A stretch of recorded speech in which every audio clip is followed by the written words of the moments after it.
Bonjour. Donc, comme nous l'avons vu dans le cours d'aujourd'hui, j'ai promis de faire partager une vidéo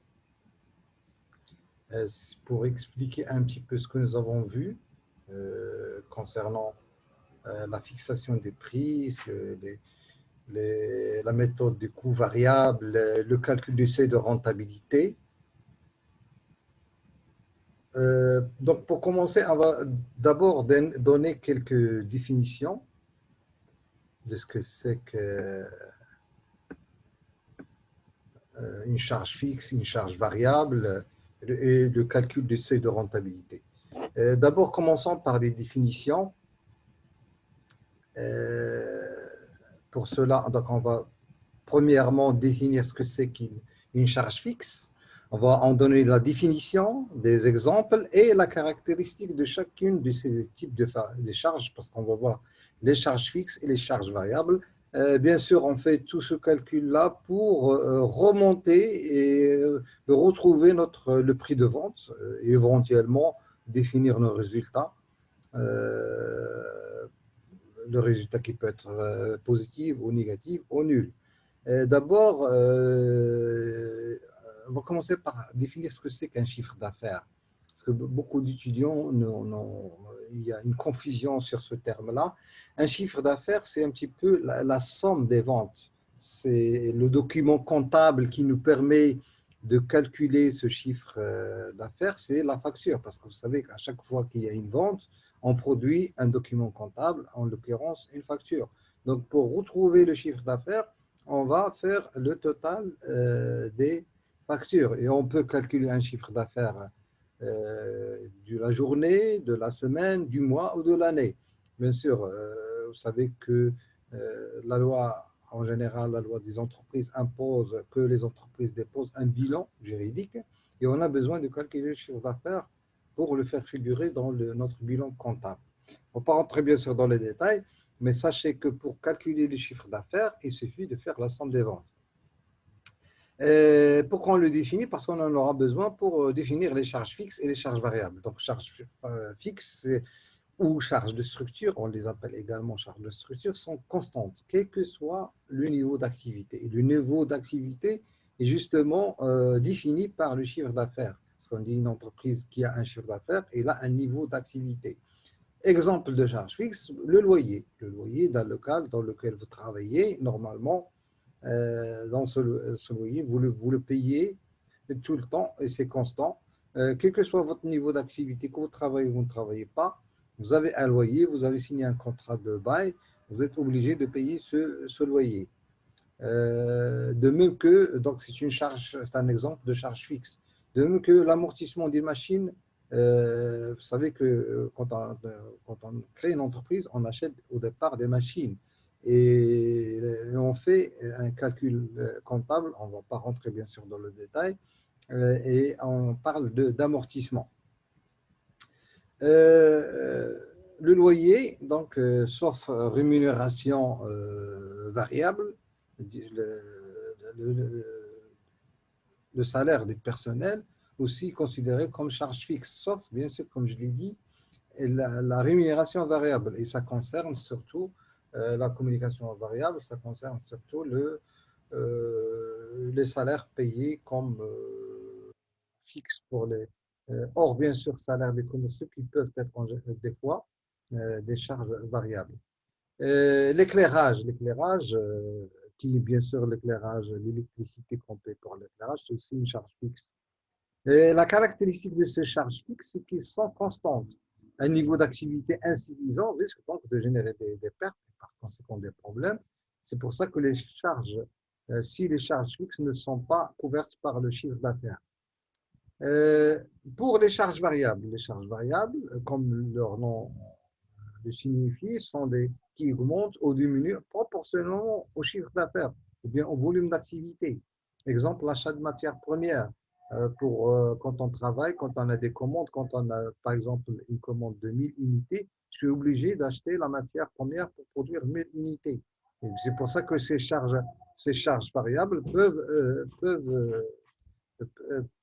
varier donc, suivant suivant le niveau de production, suivant les commandes. De même que les charges des personnels payés à la commission. On a dit tout à l'heure, pour les commerciaux en général, ils ont un salaire fixe, mais on leur donne aussi également un pourcentage sur le chiffre d'affaires qu'ils ont réalisé. C'est comme ça qu'un commercial il peut vendre dans un mois plus qu'un autre mois, et par conséquent, ces charges variables peuvent varier. Et leurs caractéristiques, ils diminuent lorsque l'activité baisse. Bien sûr, quand on n'a pas d'activité, il n'y a pas de charge variable. Donc, ils ne sont donc pas vraiment une contrainte de gestion aussi pesante que les charges fixes, parce que pour la simple raison que les charges fixes, on les paye quand on travaille ou quand on ne travaille pas, on est toujours obligé de payer ces charges fixes. Salaire des employés ou bien location, on est obligé de le payer. Par contre, l'achat de matières premières, on l'achète uniquement quand on a des commandes et quand on veut produire. Donc voilà, donc une fois ces définitions, on va voir un petit exercice pour voir un petit peu si on a bien saisi ces différentes notions. Là, je vous donne un exemple. Voici l'énoncé de cet exercice. Une entreprise qui est créée par Zahra, donc qui est spécialiste dans la vente des boules à neige. Pour cela, elle a loué un stand à 800 dirhams dans une galerie marchande, c'est-à-dire dans un hypermarché. Vous savez que dans un hypermarché, et en général, avant d'entrer dans le magasin, il y a des box, vous voulez, c'est des stands où certains commerciaux ou certains commerçants pardon, viennent exposer leurs marchandises, éventuellement les mettre à la vente. C'est ce qu'a fait Zara. Donc, il achète des boules à neige en fonction de la demande pour 2 dirhams la boule. Donc, il achète les boules de neige à 2 dirhams et il pense les revendre à 5 dirhams 98, soit 5 dirhams hors taxe. Donc, on parle ici, pour simplifier les choses, on parle de hors taxe. Donc, vous savez, un chiffre d'affaires, on peut le donner en hors taxe, comme on peut le donner en TTC, en toute taxe comprise. En 10 jours, il espère en vendre 600 boules. Pardon. Donc, il va avoir une activité pendant 10 jours et il va pouvoir vendre donc 600 boules à partir de ces 10 jours.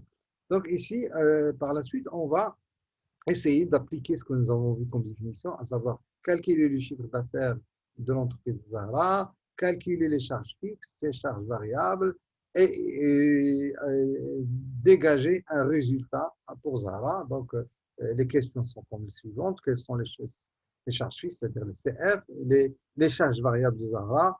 Il faut présenter sous forme d'un tableau, on va le présenter ce qu'on appelle un compte de résultats différentiel.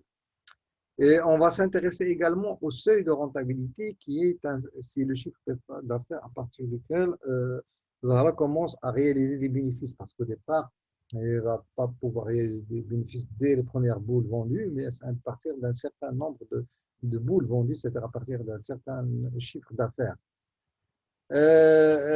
Puis on va faire une présentation, on va voir que le résultat qu'on peut la modéliser sous forme d'une droite à x plus b, et on va représenter ce résultat dans un graphique, dans un repère à 2 axes. Et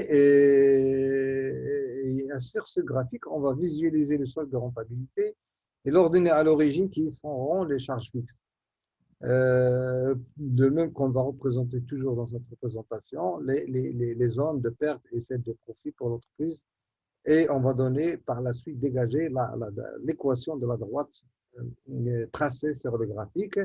Et on va également, on verra bien sûr la définition de tout ça. Donc, le point mort, c'est-à-dire la date à partir de laquelle le seuil de rentabilité est atteint. On est non seulement intéressé par le chiffre d'affaires à partir duquel l'entreprise commence à réaliser des bénéfices, mais on aimerait bien aussi savoir quel est le temps qu'on va mettre pour arriver à ce seuil de rentabilité. Et on va calculer le nombre de boules d'abord quelques rappels et on verra la démonstration de ces formules. La marge, ce qu'on appelle la marge sur coût variable, qui est égale au chiffre d'affaires moins les charges variables. On l'écrit comme ça, MCV, c'est-à-dire marge sur coût variable, est égal au chiffre d'affaires moins les charges variables. Le résultat, comment on l'obtient? C'est-à-dire que quand on dégage, quand on retranche des chiffres d'affaires, comme c'est dit ici, quand on retranche du chiffre d'affaires les charges variables, il nous reste la marge. Bien sûr, la marge, pas la marge finale, mais la marge uniquement sur les coûts variables. Si sur ces marges MCV, c'est-à-dire sur les marges sur coûts variables, on retranche également les charges fixes, on arrive au résultat final qui est égal à marge sur MCV, marge sur coûts variables, moins les charges fixes.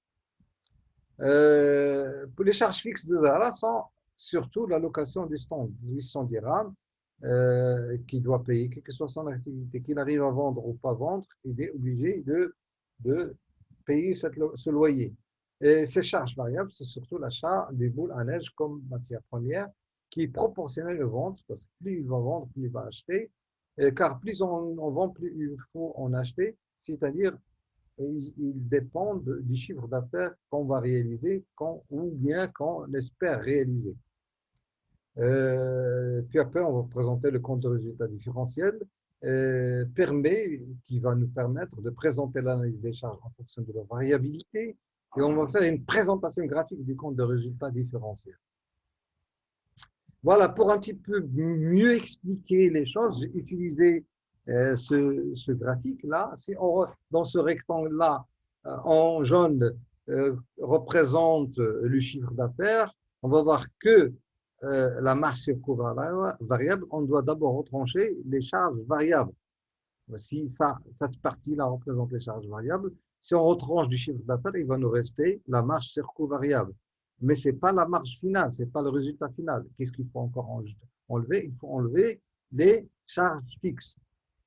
Donc, une fois les charges fixes enlevées, on va aboutir au résultat, bien sûr, qui va être représenté, bien sûr, par ça, bien sûr. Par rapport au chiffre d'affaires, ça représente une petite partie parce que il faut éviter aussi cette confusion qu'ont beaucoup d'étudiants ou beaucoup d'apprenants qui croient que le chiffre d'affaires, c'est ce qu'on va, c'est ce qu'on va gagner, ce qu'on va mettre dans la poche. Il ne faut pas oublier que ce chiffre d'affaires, il contient également les charges variables et les charges fixes. Donc, on peut écrire donc, à partir de ce graphique les relations que j'ai déjà écrites. Le MCV est égal à CA moins charge variable et le résultat final, c'est la marge sur coût variable moins les charges fixes. Donc, pour représenter un petit peu le compte de résultat simplifié de l'entreprise Zahra, on va remplir ce tableau-là, dans lequel on va mettre les éléments, bien sûr, les montants et le chiffre d'affaires.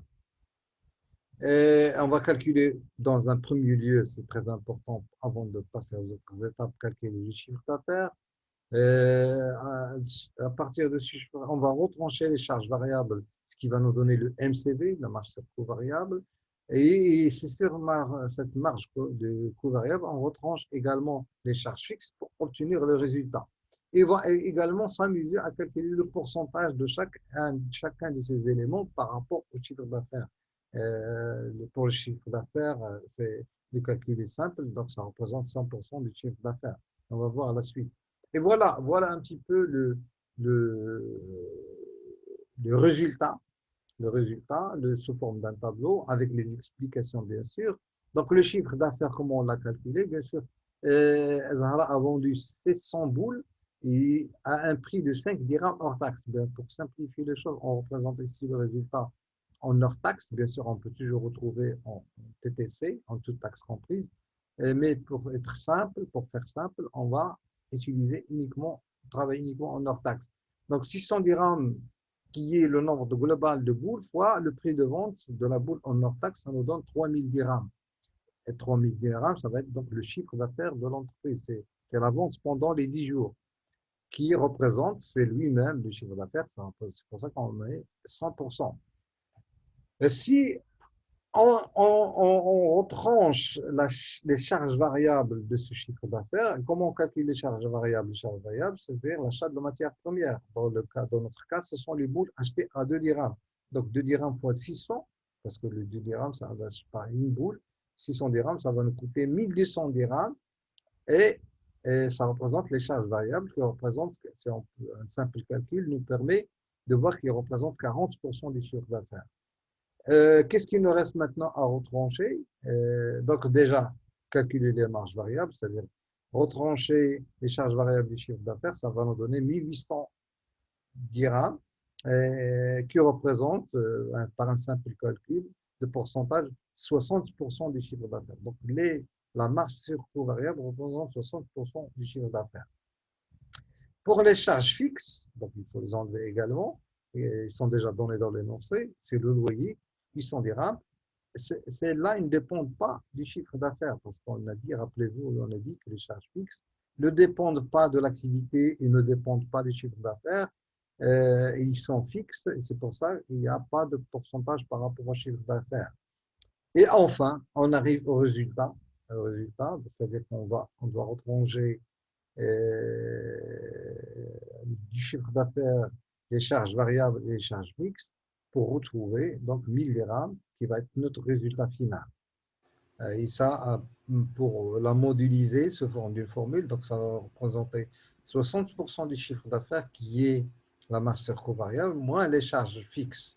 Donc pour généraliser le résultat, obtenir le chiffre d'affaires qu'on va écrire sous cette forme-là. Juste une petite définition quand même. La masse, le MCV ou bien la MCV est donc aussi proportionnelle au chiffre d'affaires.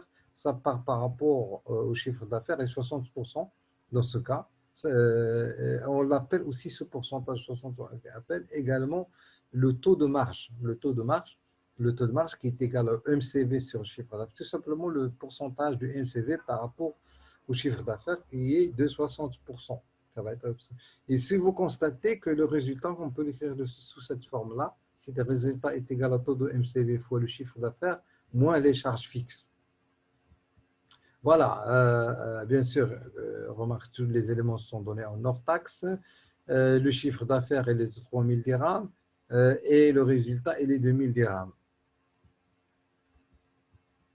Maintenant, donc, une fois qu'on a défini ce compte de résultat différentiel, on est aussi intéressé par calculer le seuil de rentabilité qui est tout simplement défini par le chiffre d'affaires pour lequel l'entreprise ne réalise ni perte ni bénéfice. Autrement dit qu'au seuil de rentabilité, le résultat est nul. Donc, parce qu'on avait dit au départ que le résultat peut être nul, négatif ou positif. Au seuil de rentabilité, il est nul. Et par conséquent, si on revient à la formule du résultat, taux de MCV fois le seuil de rentabilité, moins les charges fixes, ça nous donne 0.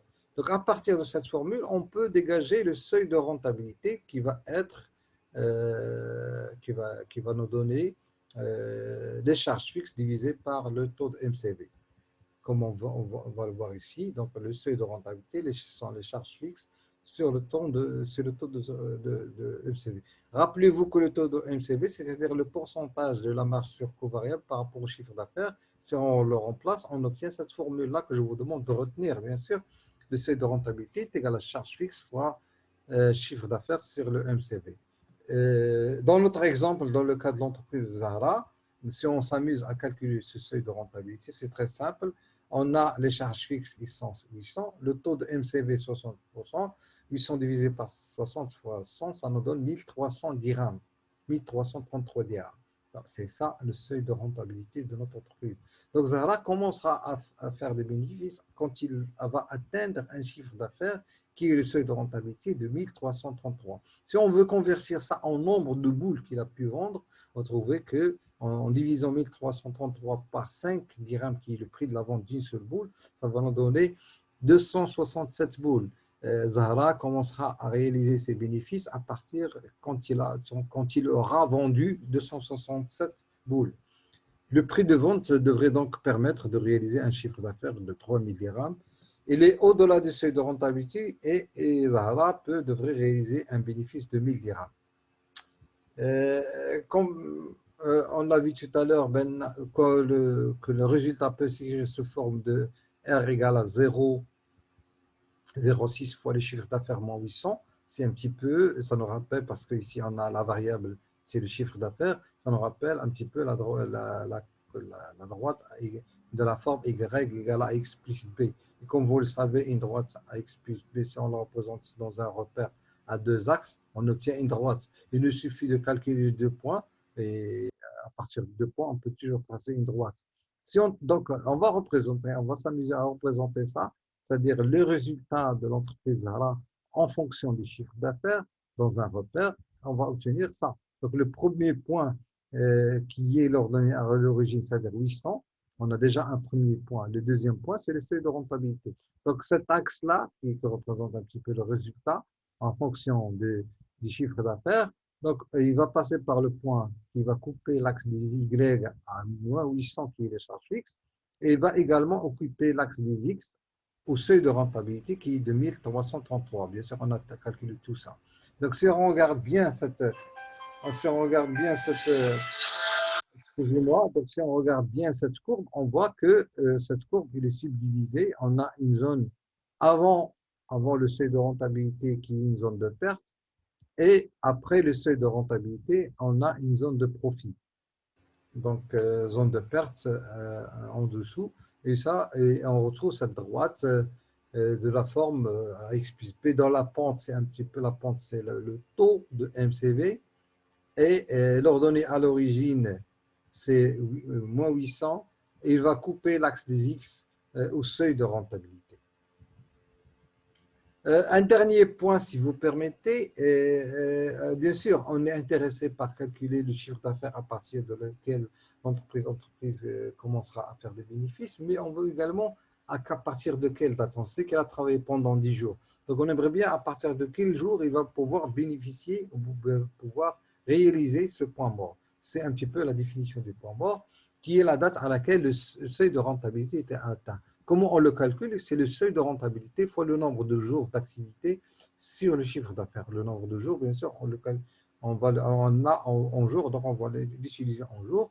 Donc, dans notre cas, le seuil de rentabilité est égal à, égal à 1333 fois 10, c'est-à-dire il a travaillé pendant 10 jours, divisé par le chiffre d'affaires qui est de 3000, on obtiendra 4,44 jours. C'est-à-dire que cette entreprise-là va commencer à faire des bénéfices à partir du 5e jour, c'est-à-dire à 4 jours et demi, l'entreprise va rentrer dans ses frais, va pouvoir d'abord couvrir ses charges fixes et va rentrer dans la zone de bénéfices. Voilà, j'espère que vous avez bien compris. S'il y a des questions, bien sûr, je suis toujours à votre disposition sur la plateforme ENT et je vais bien sûr mettre en ligne cette vidéo. Donc, je vous remercie et je vous donne un rendez-vous pour notre prochaine séance. Merci, au revoir.